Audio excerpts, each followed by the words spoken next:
কোরআন পাকের রহমত বলেছেন মুসলমানদের জন্য, মুমিনদের জন্য, মুহসিনদের জন্য। আর আমার আল্লাহ কোরআন পাকে নবীকে সূরা বনী সূরা আম্বিয়া 107 নম্বর আয়াতে রহমত বলেছেন শুধু মুসলমানদের জন্য না, শুধু মুমিনদের জন্য না, শুধু মুহসিনদের জন্য না, শুধুমাত্র পৃথিবীর জন্য না, আল্লাহর সৃষ্টি যতটুকু আমার নবী রহমত ততটুকুর জন্য।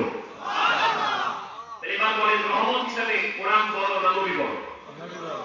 তাহলে সেই রাত্রে কোরআন এসেছে, ওই রাত্রের দাম যদি এত বেশি হতে পারে, তো সেই দিনে যে রাত্রে নবী এসেছে তার দাম লাইলাতুল কদরের থেকে আরো অনেক বেশি।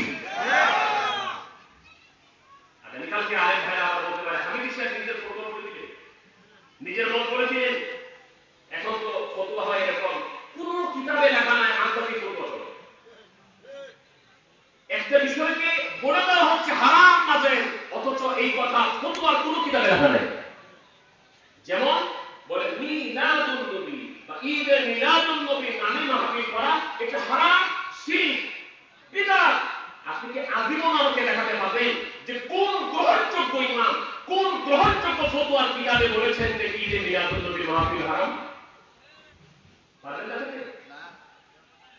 আপনি দেখাতে পারবেন না ভাই, পারবেন না দেখাতে। আমি বললাম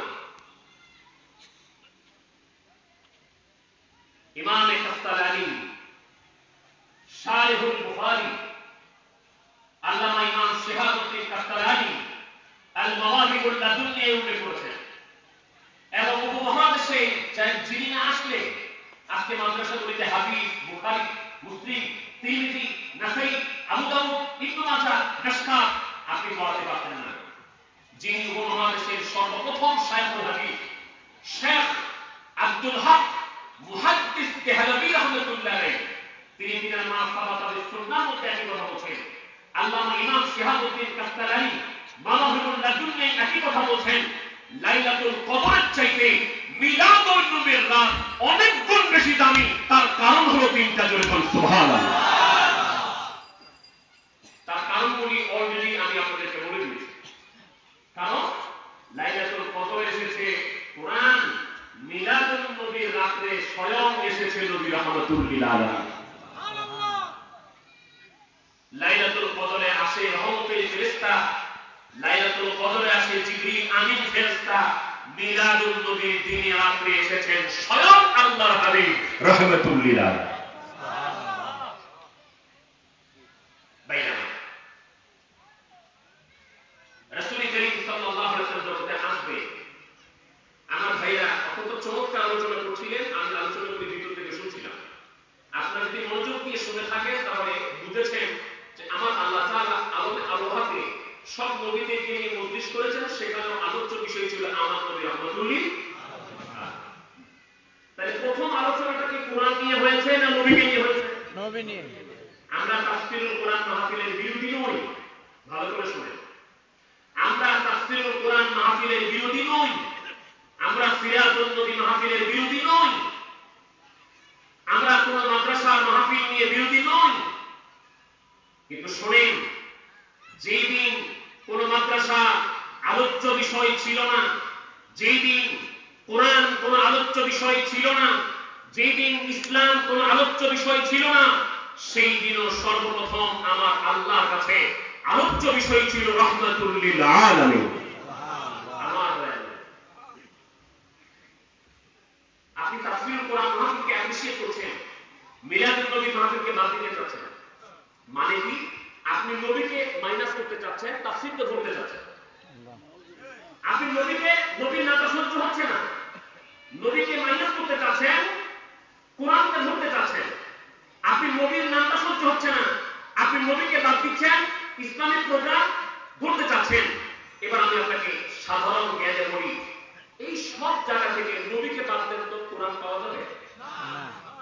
ভালো করে বুঝেন, নবীকে বাদ দেন কোরআন পাওয়া যাবে না। কেমনে পাবে?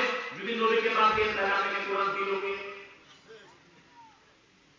আচ্ছা, নবীকে যদি বাদ দিয়ে দেন ইসলাম পাওয়া যাবে না। নবীকে যদি বাদ দিয়ে দেন ইসলাম আসলো কার মাধ্যমে? তাহলে যে জিনিসটাকে বাদ দেওয়া যাবে না, যে জিনিসটাকে আবশ্যিকভাবে সামনে আনতে হবে, প্রথমে আমার নবী, তারপর কোরআন, প্রথমে আমার নবী, তারপর ইসলাম, প্রথমে আমার নবী, তারপর মাদ্রাসা, সবকিছুর আগে আমার নবী। এবার বুখারী শরীফের দিকে যাই। আল্লামা আবু আব্দুল্লাহ মুহাম্মদ ইবনে ইসমাঈল ইবনে ইব্রাহিম আল-জুফি আল-বারদিসবা আল-বুখারী রাহমাতুল্লাহি আলাইহি কিছু কিছু কথা আছে আমি সাধারণ ভাইদের জন্য বলি না, আলেমদের জন্য বলি। সেই কিতাবের নাম আল জামিউল মুসনাদ সহিহুল মুখতাসার মিন উমুরি রাসূলিল্লাহ সাল্লাল্লাহু আলাইহি ওয়াসাল্লাম ওয়া সুনানিহি ওয়া আইলিহি। এটা 6 পৃষ্ঠায়, যেটা দেওবন্দি ছাপ। এলাকায় কমি মাদ্রাসা আছে না?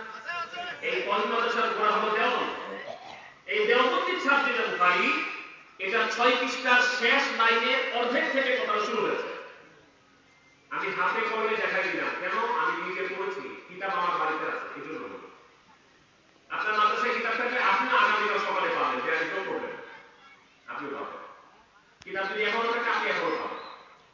ইমাম বুখারী তারিখাতে বুখারীতে উনি বাব রচনা করেছেন, এইভাবে নামটা দিয়েছেন বাব হুব্বুর রাসূল সাল্লাল্লাহু আলাইহি ওয়াসাল্লাম মিনাল ঈমান। ইমাম বুখারী বুখারী শরীফে বাব রচনা করেছেন, শিরোনামে অধ্যায় দিয়েছেন, দুনিয়ার মানুষ শোনো, আমার নবীর ভালোবাসার নাম হলো ঈমান।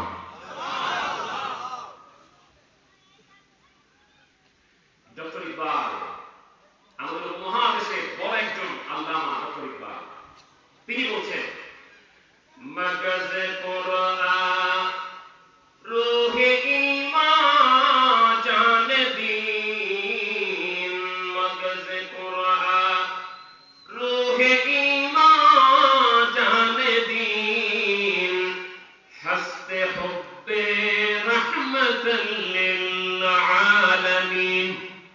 ডক্টর ইকবাল বলেন, তোমরা যে কোরআনের মগজ খুঁজতেছ, কোরআনের আসল জিনিস খুঁজতেছ, ঈমানের রূহ খুঁজতেছ, দ্বীন ইসলামের জান খুঁজতেছ, সবগুলির শিরোনাম, সবগুলির মগজ, সবগুলির সাবস্টেন্সের নাম হলো রাহমাতুল লিল আলামিন। আমার